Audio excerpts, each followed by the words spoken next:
कल्पनेचे पंख या कवितासंग्रहातील पुढची कविता पोटासाठी। पोटाची खळगी भरण्यासाठी आले गाव सोडून ऊस तोडण्यासाठी। पोटाची खळगी भरण्यासाठी आले गाव सोडून ऊस तोडण्यासाठी। पालं मारून राहिले मोकळ्या रानात पर नशिबात नव्हती निसर्गाची साथ। पालं मारून राहिले मोकळ्या रानात पर नशिबात नव्हती निसर्गाची साथ। विजांचा कडकडाट मुसळधार पाऊस काय वाटत असेल त्या परक्या जीवास। विजांचा कडकडाट मुसळधार पाऊस काय वाटत असेल त्या परक्या जीवास। बाया बापडी असतील हतबल झाली चिल्ली पिल्ली त्यांची काकडून गेली। बाया बापडी असतील हतबल झाली चिल्ली पिल्ली त्यांची काकडून गेली।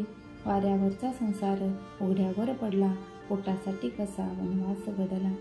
वाऱ्यावरचा संसार उघड्यावर पडला पोटासाठी कसा वनवास घडला। पोटासाठी कसा वनवास घडला।